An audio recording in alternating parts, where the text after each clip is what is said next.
Fee reimbursement బకాయిలు ఏవైతే ఉన్నాయో వాటిని తక్షణమే చెల్లించాలని, మూడవది నిరుద్యోగ భృతి అని చెప్పి ప్రతి నెల 3,000 రూపాయలు నిరుద్యోగ భృతి ఇస్తానని యువతకు చెప్పి చెల్లించినటువంటి ఆ బాకీలను కూడా చెల్లించాలని వైఎస్ఆర్ కాంగ్రెస్ పార్టీ యువత పక్షాన.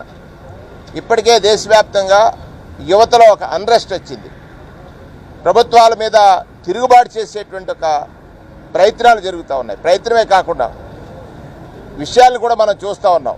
మన ఢిల్లీలో జరిగిన ఉదంతం కానీ యువతకు జరుగుతున్నటువంటి నిర్లక్ష్యం, ప్రభుత్వ నిర్లక్ష్యాల మీద యువత ప్రేరేపణ ఎలా ఉందని చూసినట్లయితే వారికి జరిగిన అన్యాయం మీద, వారికి జరిగిన నష్టం మీద ఇవాళ వైఎస్ఆర్ కాంగ్రెస్ పార్టీ అండగా నిలబడ్డది.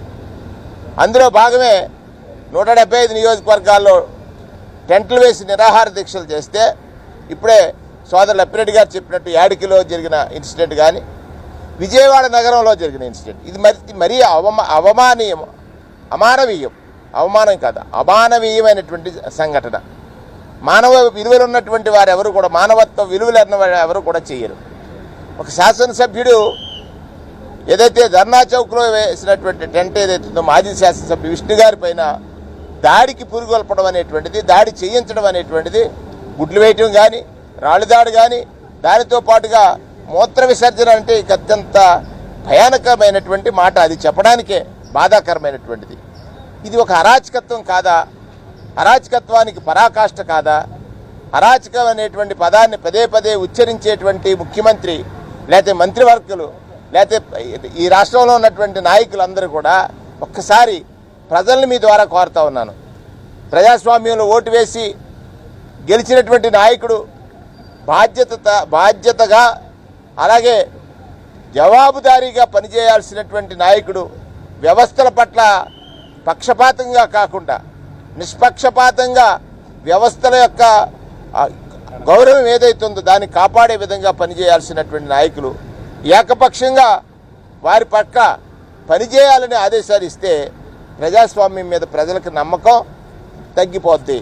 అందులో భాగమే ఇవాళ జరిగినటువంటి ఈ దాడుల్ని, ఏదైతే జరిగినటువంటి దాడులు ఉన్నాయో, ఈ ప్రభుత్వం ఏదైతే ఏ విషయాల్లో అయితే యువతని నిర్లక్ష్యం చేస్తూ ఉందో, ఆ యువకులు ఆక్రోశానికి వాణిగా మేము చేస్తున్నటువంటి ఈ దీక్షల్ని అడ్డుకోవాలని చూసేటువంటి ఈ ప్రభుత్వం చేస్తున్నటువంటి ఈ కార్యక్రమాల్లో చట్టపరంగా, వ్యవస్థాపరంగా పోలీసు వారు నిష్పక్షపాతంగా పనిచేయని కారణం చేత అశాంతికి యువత గురవుతూ ఉంది. దయచేసి ఆ కారణాలన్నీ కూడా వారి దృష్టిలో పెట్టాం. డీజీ గారిని కలవడానికి వచ్చాం, వారి ఖాళీ లేదన్నారు. తర్వాత DIG law and order Fakirappa గారిని కలిసి ఈ విషయాలన్నీ తెలియజేసి తక్షణమే శాంతి భద్రతను రక్షించండి. మీరు ఏదైతే యూనిఫారం ధరించేటప్పుడు మీ భుజాల మీద ఐపీఎస్ అనేటువంటి ఒక సర్వీస్ వేసుకున్నప్పుడు ప్రజలు ముఖ్యం, మీకు పాలకుల కంటే ప్రజలు ముఖ్యం. సామాన్య ప్రజలను రక్షించలేనటువంటి ఈ వ్యవస్థని ఎవరు కూడా ప్రజాస్వామ్యం గౌరవించదు. అటువంటి వ్యవస్థని ఖచ్చితంగా ఈ వ్యవస్థలో ఉన్నటువంటి ఆ గౌరవాన్ని మీరు ఎప్పుడూ దక్కించుకోండి అనేటువంటి విషయాన్ని కూడా వారికి రిక్వెస్ట్ చేయడం జరిగింది. వారు డీజీ గారికి తెలియజేస్తున్నారు. ఇప్పుడు ఏదైతే విజయవాడలో కానీ, యాడికిలో కానీ, రాష్ట్ర వ్యాప్తంగా జరిగినటువంటి కొన్ని చోట్ల టెంటలు తీయడం కానీ, ఇవన్నీ కూడా ఎవరైతే చేశారో వారి మీద తక్షణమే చర్యలు చేపట్టాలని, కఠినంగా వ్యవహరించాలని, ప్రజాస్వామ్యాన్ని పరీక్షించడానికే మీకు ఈ పోలీస్ అనేటువంటి వ్యవస్థని మనం రాజ్యాంగం పొందుపరుచుకున్నటువంటి రాజ్యాంగంలో చట్టాల ద్వారా మీకు లభించినటువంటి అవకాశాన్ని, మీ ఉద్యోగ బాధ్యతలను ఎక్కడా కూడా నిర్లక్ష్యం చేయొద్దు, పక్షపాతంతో చేయొద్దు. ప్రజాస్వామ్యాన్ని రక్షించడానికే మీరు ఈ ఉద్యోగాలు చేయాలనేటువంటిది ప్రజలు మీకు ఇస్తున్నారు వేతనాలు, ప్రజలకు న్యాయం చేయండి.